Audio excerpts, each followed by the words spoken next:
What's up, summoners? King Blair here. In Epic 7 PvP, there are a lot of things that can make you want to throw your phone out a window, but what we're going to be talking about for today's Top 5 Tuesday is going to be the top 5 most tilting units to go against. Now, these are units that aren't because they're particularly like the most powerful in the game, the most OP, but it just feels like a lot of times there's just nothing you can really do about it, and it just sometimes feels like it's even a dice roll, or you just feel very oppressed going against this unit. So that is going to be what we're talking about today.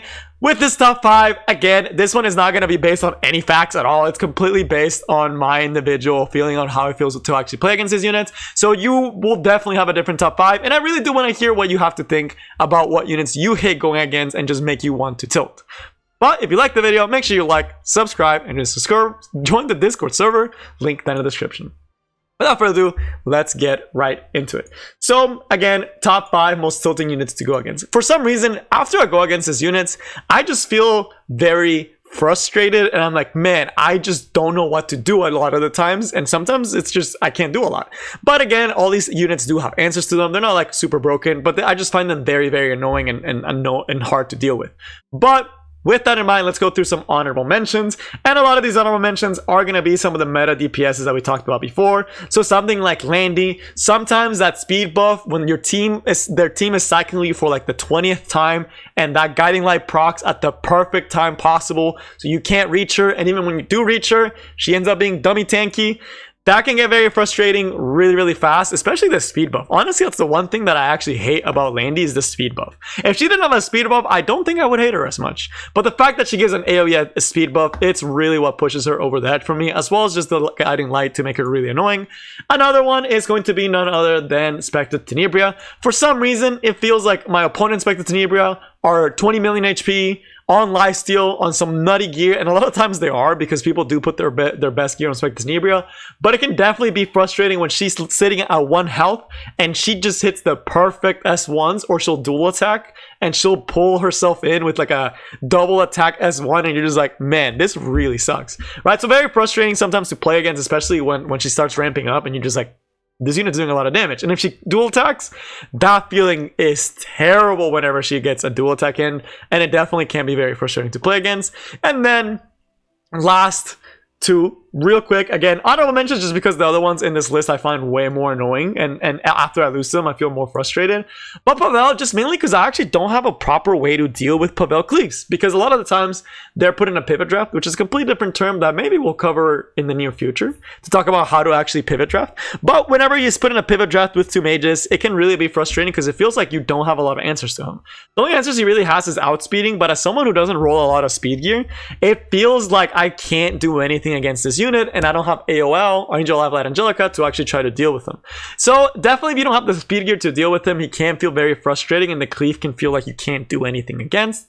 And then last but definitely not least, the last one, again, the DPS units for some reason right now just all irk me a lot, but Charlotte, why the defense buff and attack buff, she is so bulky and she just shreds. She's actually a blender, right? You just go in, she puts the blender, she does AoE, and your team's just almost dead. And because she usually carries Symbol of Unity, she's gonna be hitting all your water units, and it's not gonna be a good time. I've lost games where Charlotte was their only DPS, and I had a team of 3 water units, and they had no grass.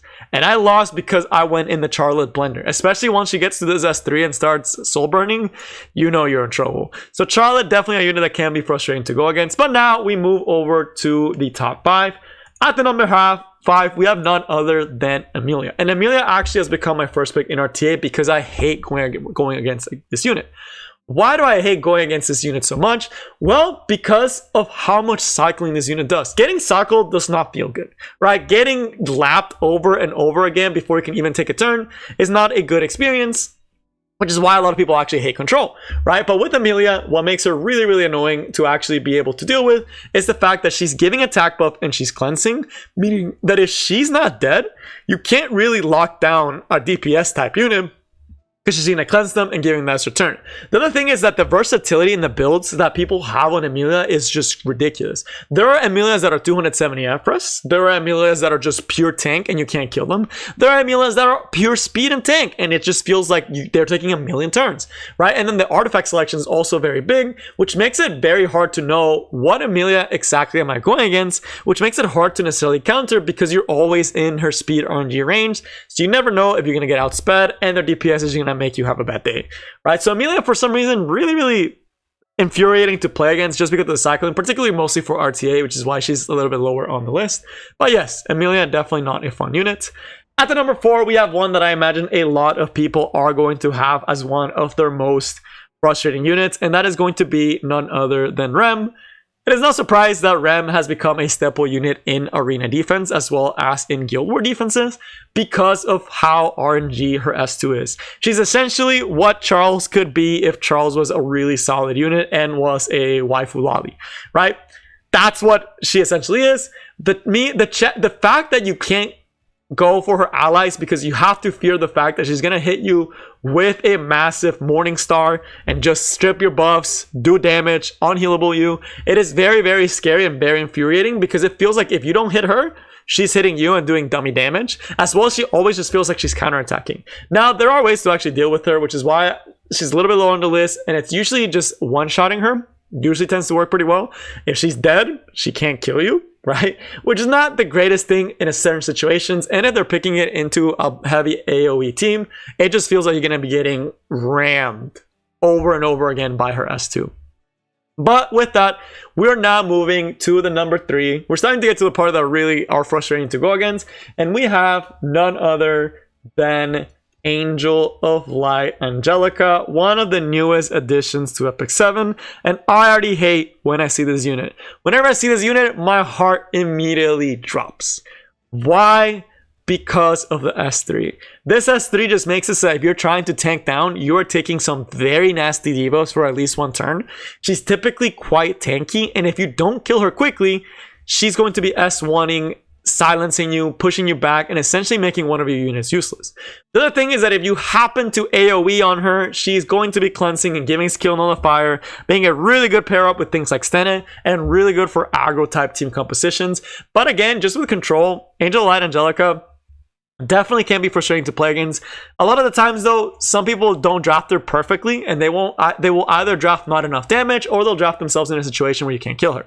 Again, there's also her in arena defense, where she's really infuriating because usually for arena, you just want to cleave. You just want to cleave and leave, right? That's the motto for arena. No one wants to sit there for 10 minutes fighting AI, right? And the fact that she's a lot of the times there in arena defense makes it so if you do end up doing AoE against her and you don't have Polides, she's just going to be giving skill nullifiers, stopping your cleave, cleansing, and making it really hard, kind of stopping Bazaar cleave, right? Unless, of course, you have Polides, which is one of the better ways. But then you also do run the risk of her being faster than you, outspeeding you, and then you just lose, right? So very scary to actually go a good Angel Light Angelica. It just feels like you can't really move, and you're forced to focus her down. Whereas with Ram, you're supposed to one shot. Same thing with Angel Light Angelica, one shot, right? And then her S3 cooldown for some reason has some ungodly short cooldown, as well as the S2. It just feels like she's cycling through them all the time. But now we are moving to the number 2. We have a unit that I thought was on the way out, but she's just back stronger than ever, and that is none other than Fairy Tail Tenebria. Why is Fairy Tail Tenebria such a good unit? Now, you may not see her a lot in things like Guild Wars, although in Guild Wars she's actually becoming more and more popular because she forces you to bring Fallen Cecilia into her, and she could potentially be on Ayala Violin and strip your units and then potentially kill you with a combo right after. But for RTA, if you don't have access to Fallen Cecilia, Fairy Tail Tenebria's S3 can be one of the most tilting things to actually happen to you.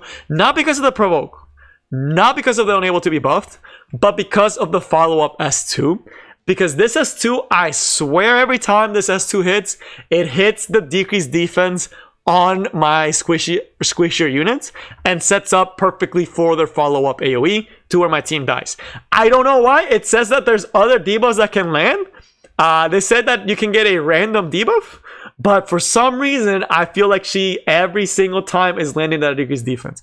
Even though the silence and unhealable are also very, very tilting to go against. And the fact that she's often built with such high ER, a lot of times the only thing you can really do is pick Violet if there's no Fallen Cecilia on board, right? So whenever they have Fallen Cecilia and then pick Tenebria, it's like, man, if I pick Violet, they could just hard counter the Violet or they could just post ban it, and I'm kind of in a pickle because if I overcommit to stopping Tenebria, I'm just gonna get clapped. So a lot of times I just ban her.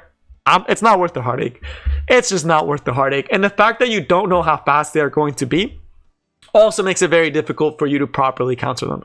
So you know that I thought was definitely out of the meta because of Fallen Cecilia and because of Violet, but just coming back because there's just a lot of answers for those units built in the draft, as well as just being a very nasty last pick if you don't have Fallen Cecilia, because late in the draft you don't have a way to respond to her and she just becomes a force ban situation, and being in those types of situations is not always fun. But now for the number one, we have none other than Violet. Now, don't get me wrong. I know Violet's not the best unit in the game, but for some reason, my opponent's Violet somehow is always on pen set and dodges like insanely well. I wish I had my opponent's Violets, because if my Violet dodged like my opponent's Violet dodge, this unit is basically unstoppable. If you're not hitting him, you are most likely losing. If he has pen set, even Charlotte, the amount of times that I've lost with Charlotte against a Violet because he dodged, had pen set, attacked, hit, S3'd, killed, it just makes me sad, right? It's just one of those units that, because he can always dodge and counter on dodge, it is so annoying to deal with. Now, usually, yes, Landy, Stene are really good ways to deal with him because you don't proc counters, but you can't always bring Stene and Landy into Violet, right? Or Charlotte, right? Because that can get hard punished. And if you get hard punished, you're not sitting in too well of a situation, right? So it's a unit that's not necessarily like out of this world busted best unit in this game, but it's just frustrating because it just feels like it's just all RNG, right? It's just like, do I hit the Violet, I win. If I don't hit the Violet, I just lose, right? And most of the time you're not going to be hitting him, because I feel like there's some hidden mechanic in this game that tells the game, if Violet is in the opponent team, I'm dodging 90% of the time, right? So that's going to be all that I have for you guys today. Again, this is mostly for fun. Don't take anything I said to heart. This is the unit that I personally just really hate going against. And I know you might be thinking, wait, King Blair, aren't they all like really meta DPSs that you see every day? Yes. And every time I play RTA, after 1 or 2 hours of playing, I'm like, man, someone told me this was going to be fun. I don't know if I'm having fun anymore. But all jokes aside, yeah, this is the most top 5 tilting for me. And let me know in the comments if you have one that's more tilting for you. But that is all I have for you guys today. And I will see you next time. Peace.